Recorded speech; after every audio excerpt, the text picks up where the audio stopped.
계명 강의 11번째 시간입니다. 오늘은 세 번째 계명. 세 번째 계명이 뭐죠? 너는 내 하나님 여호와의 이름을 망령되이 부르지 말라라는 것이 세 번째 계명이죠. 이 세 번째 계명의 첫 번째 설교로 하나님의 이름에 담긴 의미라는 제목으로 말씀을 나누려고 합니다. 우리가 세 번째 계명을 제대로 이해하고 그리고 그 계명을 지키기 위해서는 먼저 성경에서 이름이 얼마나 중요한지, 그리고 우리가 믿고 고백하고 부르는 하나님의 이름에는 얼마나 깊고 놀라운 의미가 있는지를 아는 것에서부터 시작해야 돼요. 그 이름이 얼마나 소중하고 그 이름이 가진 의미가 무엇인지를 알아야 우리는 그 이름을 소중히 여길 수 있다는 거예요. 하나님의 이름에 대하여 우리가 본격적으로 살피기에 앞서 먼저 성경에서 이름은 히브리어로 셈이라고 하는데 그 셈이 갖는 의미를 우리가 알아야 합니다. 성경에는 이름이라는 단어, 셈이라는 단어가 한 몇 번쯤 나올 것 같아요? 한 대략 생각해서 500번? 500번? 500번. 또 다른 의견 없으세요? 성경에서 제가 이름을 검색을 해보니까 구약에서 734번, 신약에서 190번, 그래서 총 924번이 나와요. 기독교를 우리가 사랑의 종교라고 해요. 그럼 사랑이라는 단어는 몇 번쯤 나올까 검색을 해보니까 구약에서 273번, 신약에서 284번, 그래서 총 557번이 나와요. 그러니까 성경에는 사랑이라는 단어보다 뭐가 더 많이 나와? 이름이라는 단어가 더 많이 나와요. 이게 뭘 의미합니까? 성경은 뭐를 중요시 여긴다? 이름을 대단히 중요하게 여긴다라는 것을 아주 단적으로 보여주고 있는 매우 중요한 교훈이고 가르침이라는 거예요. 여러분, 아이가 태어나게 되어지면 부모가 가장 많이 고민하는 게 뭐예요? 예? 뭐 여러 가지 고민이 있겠지만 이름 짓는 게 사실은 가장 중요한 고민이에요. 아마 가장 많은 고민을 하는 게 아들이냐 딸이냐를 알게 되어지면 내 자식의 이름을 무엇으로 할 것인가를 아마 가장 많이 고민할 거예요. 왜 그렇습니까? 부모는 자기 자식을 사랑하기에 사랑하는 자식의 이름에 자기의 간절한 소망과 사랑을 담아서 내 자녀가 참 존귀한 자로, 소중한 자로 자라기를 소망하고 바라기 때문에 이름 짓는 것을 대단히 중요하게 여겨요. 아마 여기 계신 여러분들의 이름에도, 우리 모두의 이름에도 부모님의 이러한 염원들이 담겨져 있을 것이다 라고 생각합니다. 그래서 사람이 자기 이름값만 해도요 잘 사는 거예요. 근데 우리는 뭐 값도 못하고 살아? 이름값도 못하고 살아가기 때문에 우리의 인생이 그렇고 그런 인생으로 전락하는 것이죠. 자식의 이름에도 우리는 소망을 담고 의미를 담아요. 제 딸의 이름은 레베카예요. 영어 이름. 한글 이름은 예은이고요. 근데 제 딸이 레베카라는 이름을 되게 싫어해. 왜 싫어하냐면 일단 너무 많대, 레베카가. 하여튼 치는 데도 다 레베카예요. 그러니까 우리 교회도 레베카가 너무 많더라고. 우리 주변에도. 우리 장로님 따님 이름도 레베카죠. 그 이름을 지으시면서 장로님 어떤 의미로, 어떤 생각으로, 어떤 바람으로 지으셨어요? 레베카 같이 사랑받고 이삭에게 네, 사랑받고 믿음의 조상이 됐으면 좋겠다. 조상이 됐으면 좋겠다. 그러면 사라가 더 낫지 않아요? 사랑은 네. 사라는 좀 아닌 것 같아? 사라는 너무 많은 것 같아요. 아, 사람 너무 많은 것 같다? 사라나 레베카나 나랑 비슷한 것 같은데. 저는 이제 저기 엄마가 좀 이제 나중에 예니 만나면 얘기해 주세요. 아빠가 왜 레베카라, 제가 졌거든요. 그 이름은. 왜 레베카라 했냐면, 레베카라는 난 여인이 참 좋았어. 일단은 성경에서 유일하게 믿음의 조상들이라고 하는 가정 중에서 일부 일처제를 이룬 가정은 레베카의 가정밖에 없었어요. 이삭과 리브가의 가정밖에 없었고요. 그 다음에 리브가가 대단했던 건 뭐냐면 자기 남편의 의견에 휘둘리지 않고, 아버지는 장자인 에서에게 자기의 모든 권한을 물려주려고 했는데 엄마는 그렇게 생각하지 않았어. 둘째가 더 낫고 둘째가 더 뛰어난 사람이 될 것 같은데 왜 첫째에게 이 모든 권한을, 장자의 권한을 물려주냐면서 그 뒤에서 야곱이 꿈을 갖게 하고, 물론 그게 야망일 수, 뭐 해석에 분분하겠지만 꿈을 갖게 하고 독립적인 삶을 살아갈 수 있도록 격려해주고 지원해준 사람이 레베카, 리브가였어요. 그래서 남자에게 휘둘리지 말고 자기 인생을 자기 주도적으로 살아가는 사람이 되라는 의미에서 저는 제 딸에게 리브가라는 이름을 주어줬어요. 그러니까 이처럼 모든 부모들은 그냥 아무 의미 없이 그냥 자식의 이름을 짓잖아요. 그런데 작년인가 나왔던 옥시 부인전이라는 드라마가 있는데 나는 뭐 다 보지는 않았는데 그 중에 제가 제일 기억에 남고 충격적으로 받는 게 뭐냐면, 양반집에 이 옥시라는 부인이 양반집의 그 노예였어요. 종이었어요. 근데 그 종이 태어나자 주인이, 양반집 주인이 그 종의 이름을 뭘로 줬느냐면, 뭐로 줬어요? 구더기. 구더기처럼 살으라고. 너는 딴 생각, 딴만 품지 말고 구더기처럼 내가 시키는 일에는 추구장창 순종하면서, 너는 아무짝에도 쓸모없는 구더기 같은 인간이니까 인간됨, 존엄 그런 거 생각하지 말고 내가 시키는 일이라면, 주인이 시키라면 무슨 일이든 다 하라는 의미에서 구더기라고 이름을 줘줬어요. 이처럼 이름은 그 사람의 정체성을 나타내기도 하고 운명을 나타내기도 합니다. 그리고 한 사람을 다른 사람과 구별하게 하는 대단히 중요한 표식이죠. 실제로 성경은 이름을 통하여서 그 사람이 어떤 존재인지, 또 그 사람에게 주어진 사명이 무엇인지를 나타내고 있습니다. 한마디로 성경에서 이름이 가지고 있는 의미는 뭐냐면, 이름이 곧 메시지라는 거예요. 이름이 곧 메시지. 왜? 그 이름에는 그 사람의 본질, 정체성, 더 나아가 그 사람이 감당해야 할 사명이 그 사람의 이름에 고스란히 담겨져 있어요. 그래서 우리가 성경을 읽을 때 어떤 이름도 그냥 허투루 지나가면 안 돼. 이 이름의 뜻이 무엇인지를 아는 게 대단히 중요해요. 왜? 성경은 이름을 통하여 하나님이 또는 성경이 전하려고 하는 메시지를 담고 있기 때문이라는 것이죠.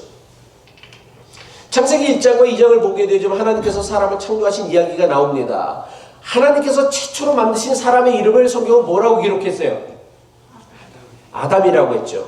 근데 이 최초의 인간인 아담의 이름은 어디서부터 유래했는지 알아요? 아담은 물론 사람이라는 뜻도 있는데 이 아담이라는 단어가 어떤 의미를 갖고 있냐면 흙이라는 의미를 갖고 있어요. 흙. 그래서 하나님께서는 아담이 스스로 하나님과 같아지려고 하자 아담에게 뭐라고 얘기했습니까? 창세기 3장 19절이죠. 너는 흙이니 흙으로 돌아갈 것이다 라고 얘기했어요. 그러니까 인간이 스스로 하나님과 같아지려고 하자 네가 어떤 존재이고 어떤 본질인지를 깨닫게 해주셨는데 그게 뭐다? 흙이라는 거예요. 너는 흙이니 흙으로 돌아갈 것이다. 이것은 영어도 마찬가지예요. 인간을 영어로는 뭐라고 해요? 그치, 휴먼이라고 해요. 근데 이 휴먼이라는 영어 단어는 라틴어인 휴머스에서 나왔고요. 이 휴머스의 뜻은 무엇이냐면 땅, 흙, 토양을 의미하는 거예요. 다시 말해 최초의 인간인 아담이라는 이름을 통하여 성경이 우리에게 전해주고 있는 메시지는 뭐냐면 인간은 뭐다? 흙이라는 거예요. 흙은 쉽게 부서지는 연약한 본질을 가지고 있어요. 따라서 아담이라는 이름에는 부서지기 쉬운 아주 연약한 존재라는 거예요. 그 존재가 사람이 되어지고 만물을 다스리는 만물의 영장이 되어줄 수 있었던 건 뭐냐면 그 안에 뭐가 있었기 때문에 하나님의 호흡이 들어갔기 때문에. 그러니까 우리를 인간다웠게 해주는 것은 무엇이다라는 거예요? 하나님이라는 거예요. 하나님이 없이는 인간은 인간다움, 그냥 흙에 불과한 존재다라는 것을 아담이라는 이름을 통하여 성경이 우리에게 주고 있다라는 거예요. 그래서 우리가 아담이라는 이름을 생각할 때마다 우리는 뭐예요? 하나님 없이는 살아갈 수 없는 존재. 하나님이 없다라면 우리는 흙과 같은 존재로 끝나고 만다라는 것을 깨닫게 하는 것이 바로 아담의 이름이 우리에게 주는 메시지라는 것이죠. 아담의 아내 하와의 뜻은 무엇이냐면 산자의 어머니라는 뜻이에요. 아담은 그냥 흙이라는 의미인데 하와는 산자의 어머니로서 또 다른 의미는 뭐냐면 생명이라는 뜻이 있다는 거예요. 왜냐하면 여자인 하와를 통하여서 생명이 나오고 그 후손을 이어갈 수 있기 때문이라는 것이죠. 이처럼 하와라는 이름에는 생명을 낳고 후손을 이어간다라는 본질, 그 이름 자체가 메시지라는 거예요. 이름은 단지 그 사람의 본질만이 아니라 더 나아가 그 사람의 정체성과 사명을 나타내기도 합니다. 출애굽의 지도자였던 모세는 건져냄을 받은 자, 건진 자라는 의미가 있어요. 그런데 하나님께서 모세에게 이스라엘 백성을 바로의 압제에서 건져내는 사명을 그에게 주셨어요. 그래서 이 모세라는 이름에는 뭐가 담겨져 있냐면 그의 정체성이자 사명이 담겨져 있는 거예요. 건짐을 받은 자 모세는 이스라엘 백성들을 애굽의 손에서 건져내는 자라는 사명이 담겨져 있다는 거예요. 그 이름에. 예수님의 이름도 모세와 비슷합니다. 예수라는 이름의 뜻은 구원자예요. 이처럼 성경에서 이름은 그 사람의 정체성이나 사명을 나타내는 매우 중요한 수단이라는 거예요. 그래서 이름이 곧 메시지다라는 것을 우리가 알아야 합니다.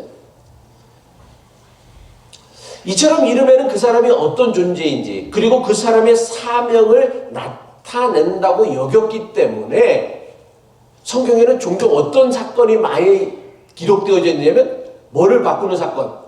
이름을 바꾸는 사건이 기록되어져 있는 거예요. 왜? 이름이 곧 메시지인데 처음 받았던 이름이 그 사람의 정체성이나 사명을 드러내지 못할 때 하나님께서는 그에게 새로운 이름을 주어주신다란 말이에요.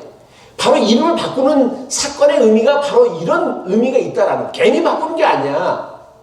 이름 자체가 메시지인데 사명이고 정체성인데 그 이름 갖고는 그 메시지를 온전히 드러낼 수 없으니까 사명을 온전히 드러내지 못하니까 이름을 바꾸는 사건이 등장한다라는 거예요. 예를 들면 아브라함의 원래 이름이 뭐예요? 아브라함이에요. 아브라함은 존귀한 아버지란 뜻이에요. 그 이름 자체도 좋지만은 하나님께서 아브라함을 부르셔서 열국의 조상이 되게 했다라고 선언하시고 나서 그의 이름을 뭘로 바꿨어요? 아브라함으로 바뀌었단 말이야. 아브라함의 뜻은 뭐예요? 모든 민족의 아버지가 될 것이라는 거예요. 그러니까 아브라함이 한 사람의 아버지였다라면 아브라함은 모든 민족의 아버지가 된다라는 의미를 담고 있다라는 거예요. 그 사명을 아브라함이라는 이름을 통하여 하나님께서는 성경은 드러냈다라는 것이죠. 이외에도 성경에는 이름을 바꾸는 여러 사람들이 소개되어지고 있죠. 아브라함의 아내 사레도 사라로 이름을 바꿨어요. 사라가 공주란 뜻, 나의 여인이란 뜻이 있는데 사라에는 열국의 어머니라는 뜻도 있다라는 거예요. 그래서 아브라함이 열국의 아버지가 되어 모든 민족의 아버지가 된 것처럼 사라가 사라로 바뀌면서 모든 민족의 어머니가 되어지는 사명을 부여받은 것이죠. 야곱도 이스라엘로 바꿨어요. 야곱이라는 이름의 뜻이 뭐예요? 발꿈치를 잡는 자, 누구의 뒤를 붙잡는 자, 뒤통수 치는 자라는 의미예요. 나쁜 의미죠. 근데 그가 하나님의 천사와 싸워 겨루고 이루나서 하나님께서 그에게 이름을 주었어요. 이스라엘이라는 이름을 줬어요. 하나님과 싸워 이긴 자라는 뜻이에요. 이스라엘이라는 뜻이. 그리고 그의 이름이 장차 뭐가 됐어요? 출애굽한 히브리 민족의 가나안 땅에서 세운 나라의 이름이 이스라엘. 야곱의 아들 12지파가 이스라엘 나라를 세웠고 그 나라의 이름을 아버지의 이름인 이스라엘로 정했다란 말이에요. 예수님이 제자 시몬도 베드로라는 이름을 얻었죠. 베드로는 뭐예요? 반석이라는 뜻이죠. 반석과 같은 사람이 되라. 그래서 교회의 기초가 베드로의 위에 세워졌다라고 성경은 우리에게 말씀하고 있습니다. 이처럼 성경에서 이름이 바뀐 사람들은 하나님과의 특별한 만남을 통하여 그 사람의 사명이 변화되어진 것을 체험한 사람들이라는 거예요. 이처럼 성경에서 이름을 바꾼다라는 것은 정체성의 전환이나 새로운 사명을 부여받았다라는 것을 의미한다라는 거예요. 그래서 성경에서 이름이 가지는 의미가 너무나 중대하기에 이름을 안다라는 것은 곧 그 대상과 관계를 맺는 것을 의미해요. 그래서 우리는 처음 사람들이 만나면 뭐부터 해요? 네? 통성명. 왜 통성명부터 해? 이름을 알므로써 비로소 우리는 서로 아는 사이, 관계를 맺기 시작한다라는 걸 뜻하는 것이죠. 이것은 하나님과의 관계도 마찬가지다라는 거예요. 하나님과의 관계의 시작, 우리 믿음의 시작은 어디서부터 시작되어진다? 예? 하나님의 이름을. 그렇지, 하나님의 이름을 아는 데서부터 시작되어진다라는 것이죠. 뭐 우리가 너무나 잘 알고 있는, 여러분도 잘 알고 있는 시인인지 모르겠지만 김춘주 시인의 꽃이라는 시를 보면 이런 첫 구절이 이렇게 나와요. 내가 그의 이름을 불러주기 전에는 그는 다만 하나의 몸짓에 지나지 않았다. 그러니까 이름을 알지 못할 때, 또 이름으로 상대방을 대하지 않을 때에는 그것은 하나 부질없는 몸짓, 쓰잘데기 없는 몸짓이라는 거예요. 아무 의미가 없는 사건이 되어진다는 거. 그런데 내가 그의 이름을 불러주었을 때 그는 나에게로 와서 꽃이 되었다. 여러분들이 반려동물을 키우잖아요. 근데 반려동물을 키우는 사람들 중에 자기가 키우는 동물들에게 이름을 안 붙여주는 사람이 있을까요? 없어요. 야, 개새끼야. 야, 이 고양이 새끼야. 이렇게 안 해. 왜요? 걔를 개새끼를 개새끼라고 그러지. 아니, 개새끼 조그만할 때 데려오잖아. 그렇게 안 부른다고. 다 이름을 지어줘. 우리 고양이도 룸이고 별이야. 우리 딸내미가 줬는데. 또 자기가 줬다고 또 거기다 숟가락 넣는 건 또 뭐야? 그거 뭘 말. 근데 왜 이름을 지어주는지 알아요? 이름을 안 지어주면은 얘는 그냥 한낱 고양이인 거야. 그냥 고양이. 아무리 내가 키워도. 근데 이름을 지어주는 순간 뭐예요? 이게 나에게 특별한 의미로 다가오기 때문에 이름을 지어주는 거란 말이에요. 이처럼 이름을 부르는 행위는 무의미한 존재, 나와 상관없었던 존재였는데 그를 나와 매우 친밀하고 의미 있는 관계로 만들어지게 하는 힘이 있는 거란 말이에요. 그래서 우리는 만날 때 서로의 뭐를 불러줘야 돼? 이름을 불러줘야 되는 거란 말이에요. 야, 자, 뭐, 쟤, 뭐 이렇게 하지 말고 이름을 불러줘야 되는 거예요.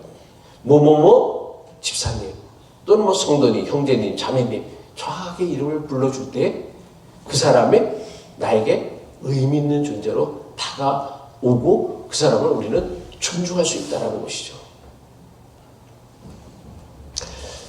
영화나 드라마를 보면요, 감옥에 가게 되어지면 가장 먼저 뭘 하는지 알아요?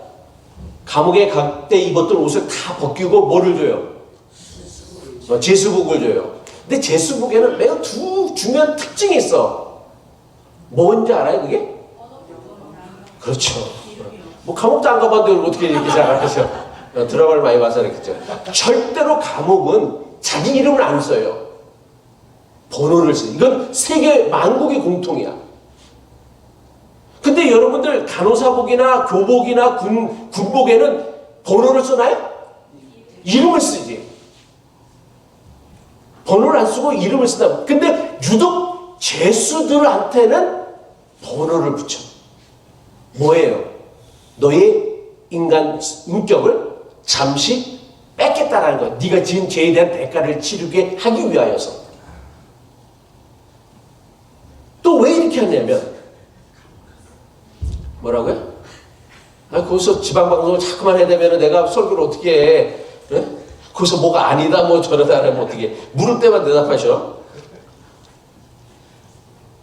그럼 왜 죄인들에게는 이름 대신 번호를 붙이느냐? 지금까지 그 사람의 이름으로 맺어왔던 모든 사회적인 관계나 정체성을 단절시키기 위함이에요.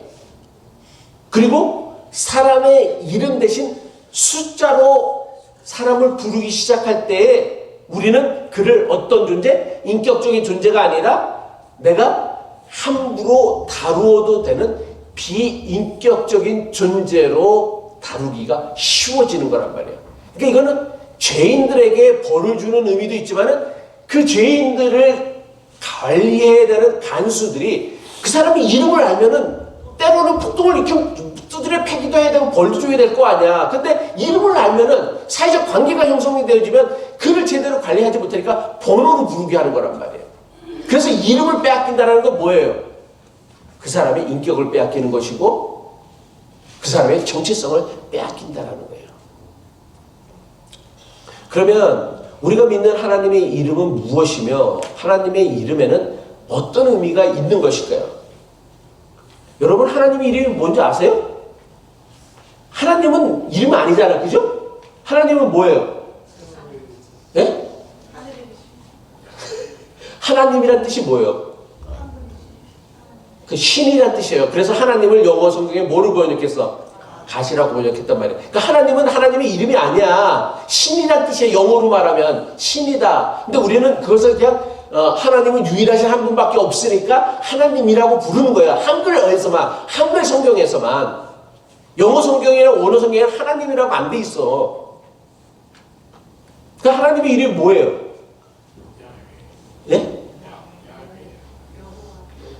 야훼는 어디서 또 야훼를 하시고서 야훼는 성경 우리가 읽는 개신교 성경책에는 안 나오거든요. 저기 캐톨릭이 읽는 성경에만 나오는 게 야훼예요. 캐톨릭 성경에는 여호와라는 단어를 쓰지 않고 야훼라는 표현을 써요.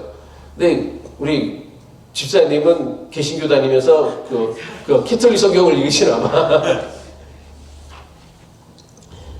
모세가 하나님으로부터 사명을 부여받죠. 야, 내가 너를 건져내어줘서 너를 살린 것처럼 이제 네가 저 애굽 땅으로 가서 나의 백성들 그 이집트의 압제로부터 신음하는 그 소리를 고통하는 울부짖는 소리를 내가 들었는데 그들을 건져내라는 사명을 받아요. 그러자 모세가 하나님께 묻습니다. 아니 내가 뭔데 내가 가서 그들을 구합니까? 하나님이 나를 보내서 너희를 구원하러 왔다면 그 사람들이 물을 거 아니에요. 야, 네가 보내는 하나님이 누구냐? 그 이름이 뭐냐라고 물을 거예요. 그러면 너는 뭐라고 대답해야 됩니까? 라고 묻습니다. 출애굽기 3장 13절이죠. 모세가 하나님께 아뢰되 내가 이스라엘 자손에게 가서 이르기를 너희의 조상의 하나님이 나를 너희에게 보내셨다 하면 그들이 내게 묻기를 그의 이름이 무엇이냐 하리니 내가 무엇이라고 그들에게 말하리까? 이 모세의 질문에 하나님께서 뭐라고 대답하셨는지 알아요? 그렇죠. 출애굽기 3장 14절의 말씀이에요. 하나님이 모세에게 이르시되 나는 스스로 있는 자이니라. 하나님의 이름은 뭐다? 나는 스스로 있는 자다가 하나님의 이름이란 말이에요. 이 이름은 뭘 나타냅니까? 하나님의 초월성과 자존성을 나타내는 거예요. 하나님은 세상에 그 어떤 피조물처럼 다른 것에 의존하여 존재하는 분이 아니다라는 거예요. 우리도 다 나는 나지. 다 우리 각자는 나를 나라고 하지. 근데 우리라는 나는 뭐예요? 내가 아픈 거를 그 누구도 대신해 줄 수 없어.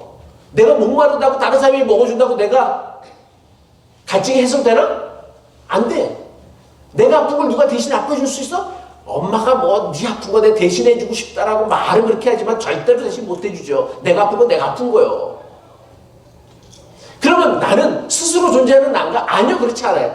나는 난데 누구도 나를 대신해 줄 수 없는데 나는 나 스스로 존재하는 게 아니라 부모가 있었기에 존재할 수 있고 형제자매가 있었기에 존재할 수 있고 함께 삶을 살아가는 이 신앙 공동체, 사회 공동체, 국가 공동체가 있기에 나가 나로서 존재할 수 있는 거란 말이야. 그런데 나는 스스로 있는 나다라는 그 하나님의 이름에 담겨진 의미는 뭐냐면 나는 니들 없어도 스스로 존재하는 분이다라는 거예요. 왜 이 이야기를 하느냐면 하나님은 우리의 이해나 생각이나 경험이나 언어로 규정할 수 없는 초월적인 분이다라는 거예요. 너희와는 다른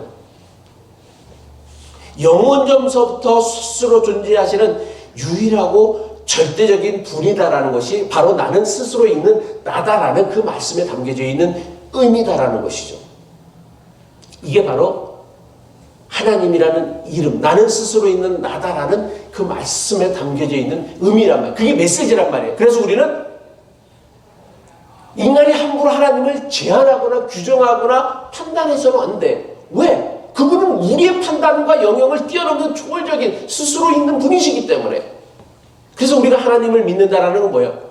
우리의 생각 판단을 뛰어넘는 하나님을 믿는 것이기에 우리가 하나님 앞에 설 때마다 우리는 뭘 생각을 해야 돼? 내 생각을 좀 뛰어넘어야 된단 말이야. 내 주장을 좀 뛰어넘어야 되는 거예요. 그런데 우리는 늘 하나님 앞에 나온다고 하면서도 자기 주장, 자기 생각, 자기 지식, 자기 경험의 틀 안에서 하나님을 제한하고 규정하고 판단한단 말이에요. 이건 하나님을 믿는 게 아니야. 하나님의 이름을 사실은 망령되이 여기는 것이죠. 하나님의 이름을 묻는 모세의 질문에 하나님께서는 또 다른 매우 중요한 이름을 계시하셨습니다. 출애굽기 3장 15절의 말씀이죠. 하나님이 또 모세에게 이르시되 14절에서는 나는 스스로 있는 자다라고 말씀하신 다음에 15절에 하나님이 또 모세에게 이르시되 너는 이스라엘 자손에게 이같이 이르기를 너희 조상의 하나님 여호와 곧 아브라함의 하나님 이삭의 하나님 야곱의 하나님께서 나를 너희에게 보내셨다 하라. 이는 나의 영원한 이름이요 대대에 기억할 나의 칭호니라 라고 얘기해요.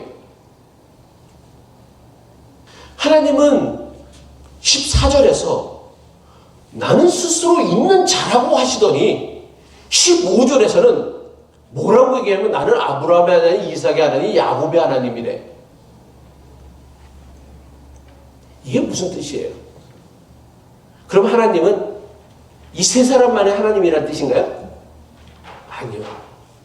하나님은 나라는 존재를 뛰어넘는 스스로 계시는 분이신데 그 스스로 계시는 초월적인 하나님께서 인간의 삶에 들어오셨다는 것, 개입해 주셔서 우리 각 사람의 하나님이 되어주시고 그 각 사람의 하나님이 되어주신 그 하나님이 바로 우리가 영원히 기억해야 할 하나님의 이름이라는 거예요. 다시 말해 아브라함의 하나님, 이삭의 하나님, 야곱의 하나님이라는 건 뭐냐면 하나님은 나에게는 어떤 하나님, 누구의 하나님이에요?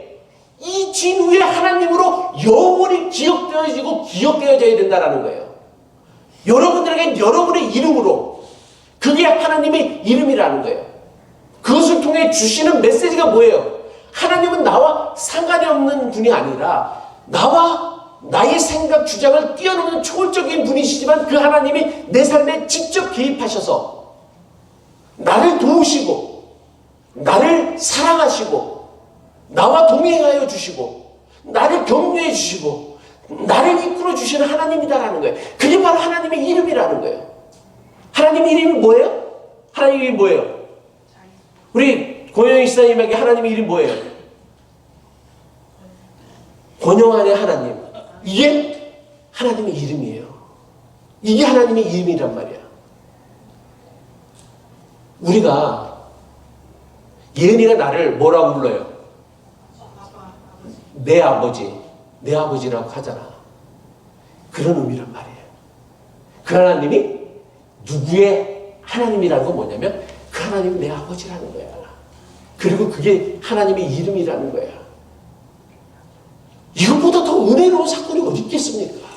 이것보다 더 은혜로운 이름이 어디 있어요? 하나님의 이름에서. 하나님의 이름을 알아가는 것, 그리고 그의 이름을 부르는 것은 우리가 하나님을 체험하는 가장 분명하고도 확실한 길이에요. 그래서 우리는 신앙생활하면서 하나님을 누구의 하나님으로 만나야 돼? 나의 하나님. 나는 이준의 하나님으로 만나야 되는 거예요. 여러분이 이준의 하나님을 만나는 게 아니라 누구의 하나님으로 만나야 되는 거예요? 신영경의 하나님으로 만나야 되는 거란 말이야. 내 하나님이 아니라 내 하나님 만나지 말고 여러분의 하나님을 만나야 된다라는 거예요. 이처럼 그 하나님의 이름은 소중하고 중요하고 매우 중대한 의미를 갖고 있기에 하나님께서는 뭐라고 말씀하신 거예요? 너는 내 하나님 여호와의 이름을 망령되이 부르지 말라라고 엄중히 명령하신 거예요. 하나님의 이름을 망령되이 부르는 것은요, 하나님을 대단히 이상한 분으로 오해하거나 왜곡하게 만드는 매우 중대한 신앙적 위기를 초래하기 때문에 그렇다는 거예요. 우리 신앙이 왜 삼천포로 빠지냐면 하나님의 이름을 제대로 알지 못하기 때문에라는 거예요. 누구의 이름을 제대로 알지 못하기 때문에, 누군가의 이름을 착각하기 때문에 문제가 생기는 거란 말이에요. 그러면 하나님의 이름을 망령되이 부른다라는 것이 무엇입니까? 의미 없이 하나님의 이름을 남발하는 거예요. 자기의 이기적인 주장이나 욕심을 위하여 하나님의 이름을 앞세우는 거예요. 또 하나님의 이름으로 거짓 맹세를 하거나 다른 사람을 속이는 것, 이런 것들이 다 하나님을 이름을 망령되이 일으키는 거죠. 더 나아가 하나님의 이름을 앞세워 차별을 정당화하거나 분열을 조장하는 것, 이건 역시 하나님의 거룩하신 이름을 욕되게 하는 거란 말이에요. 왜? 하나님의 이름에는 그분의 거룩하신 성품과 세상을 향한 공의로우시고 공정하신 하나님의 뜻이 담겨져 있는데, 우리가 그 하나님의 이름을 앞세워서 인종차별을 하고 성적인 소수자들을 차별하고 장애인들을 차별하고 또 빈부의 격차를 차별하고 또 얼굴 잘생겨 못생긴 것들을 차별한다라고 한다면 그건 결국 뭐예요? 우리 각자의 하나님이 되신 그 하나님의 성품과 뜻을 어떻게 하는 거예요? 왜곡하는 거란 말이에요. 망령되이 일컫는 거란 말이에요. 하나님의 뜻을 망령되이 일컫는 게 다른 게 아니란 말이에요. 말씀을 마칩니다.